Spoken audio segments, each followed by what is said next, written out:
Kenapa perempuan suka pakai ketat? Tolong terangkan wahai ustaz.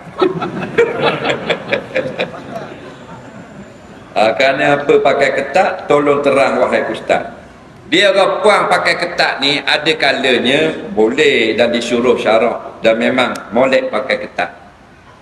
Ada seluar yang kita tak boleh pakai ketat tu haram. Seluar apa wajib pakai ketat ustaz? Seluar dalam wajib pakai ketat.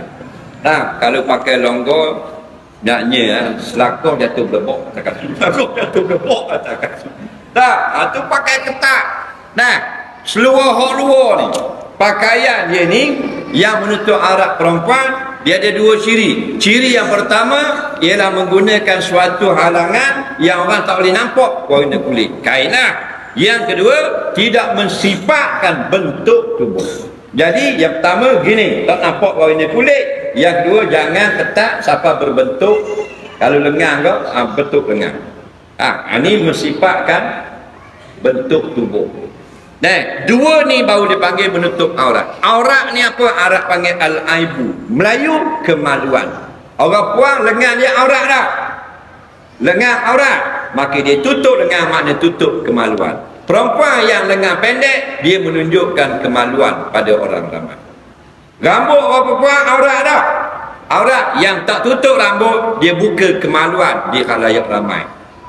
Seronok tak bini kita buka kemaluan di khalayak ramai?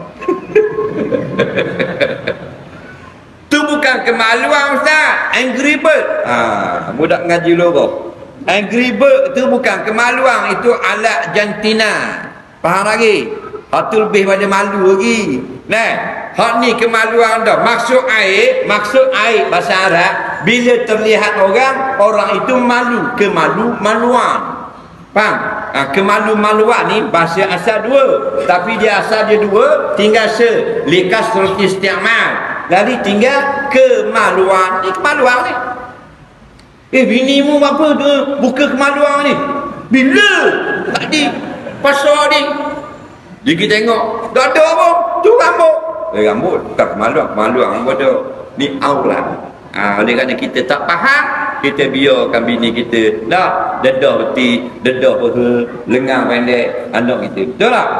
Selagi kena tutup, jangan ketat. Yang dimaaf ialah benda yang kita jaga dah tapi nampak juga bekas. Apa dia? Dua perkara saja. Yang pertama, bentuk kepala. Inilah kitab-kitab ulama. Bentuk kepala memang nampak bulat, maka dimaaf. Padahal kepala ni aurat. Dia ambil kain jibak, dia letak atas kepala dia. Mesti jadi bentuk juga. Faham tak? Mesti jadi bentuk kok ni bulat. Jadi lekung ni dimaaf. Illa ma zahara minha, kau ni tak dapat tutup. Tak wajib buat puyuh dalam. Yang kedua, kepala baru dimaaf. Inilah kitab-kitab tafsir, Kitabul Libah dia, ulama usir sekarang. Kepala baru. Jadi orang puang dipakai comel dah. Bini tu guru bini baba, nampak juga bekas kepala baru. Faham? Maaf. Tak wajib bubuh buluh dalam macam Power Ranger gitu. Faham lagi? Ada pun hak dia tidak maaf, pakai ketat nampak. Ialah dada, belakang, depan, perut, peha, punggung, betis. Ni ramai. Dan ni satu trend pula perempuan muslimat kita. Bila hari Jumaat, jetih tak lawas, kalau Terengganu banyak dah jenis muslimat. Yang kita kata muslimat tu tudungnya besar, tudung besar, dan pakai baju dengan panjang, t-shirt labuh, puang muslimat tu. Tapi dalam legging, pakai otak ustaz. Allah Rabbi. Pasal gitu pula. Tudung besar pula. Dua labuh, tudung lebih pada punggung, bawah legging. Kena tak legging? Keluar ketat macam baby pakai. Baby tak apa lah, dia keluar cek. Faham lagi? Orang dulu panggil seluar Yankee, kok ketat. Ketat dikira tidak tutup aurat. Ketat walaupun pakai atas tak bawah, hukum telanjang. Simfani min ahlina lam arahuma. Dua golongan ahli neraka yang dam di zaman aku. Satu, orang yang Tuhan beri dia kuasa memerintah, dia zalim pada rakyat. Yang kedua, syahid kita Nisaun kasiyatun ariyatun ma'ilatun mumilatun. Al-hadis. Perempuan yang pakai baju tapi terbuka situ, terbuka sini, nampak aurat. Atau tak terbuka tapi ketat, nampak betul kopek, betul perut, betul punggung, pik sama pun nampak bekas ke depan. Betul tak? Masalah. Haram tu. Haram. Siapa haram? Pok dia, mak dia, laki dia, habis berdosa. Tak? Jadi gini, kita ikut Islam. Islam bukan larang ketat, tapi larang ketat tak kena tepat. Jadi kita pakailah biar kena tepat, baru adil. Tak kena tepat, zalim namanya. Nah, jadi kita keluar rumah longgar, bila di rumah ketat. Faham?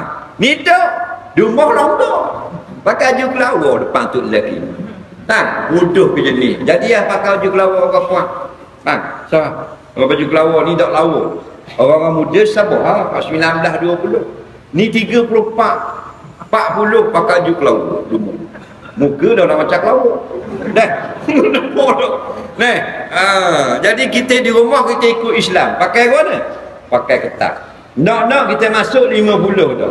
Mana 50 tu, bini timang tu bila tu siap, pakailah ketat. Supaya suami kita kembali suka kepada kita. Nah, ni kita masuk 50, main kembang ratung rumah. Tu lelaki dah di rumah dah. Nah, pas mayang kau cembang dah kopi, aku dua balik.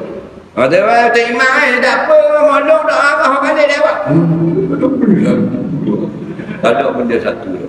Tahu. Jadi kita nak ketat, biar ketat yang Islam tidak larang. Pakai di rumah. Abang balik berapa bang? Pukul 5. Beres. Kosok keluar. Pakai ketat-ketat apa semua. Tak. Kalau ni dalam pakai baju, suami kita duduk rumah. Bau seronok. Bukan kata kita duduk tak kata, kita duduk mesinnya pun pakai baju di jerabah kita kat atas belakang. Tak. Ni tak luar. Banyaknya dosa. Nah, makin lama makin banyak dosa. Mata yang memandang berdosa, Tuhan punya tubuh paling banyak dosa. Mudah-mudahan kita pesan anak cucu, adik kakak kita pakai baju comel-comel biar Allah tidak marah. Mudah-mudahan kalau tidak banyak, sedikit kita dapat ilmu pada malam ini. Dan bila kita dapat ilmu, kita sampaikan, share-sharekan, sampaikan kepada orang lain pula, barulah jadi keberkatan.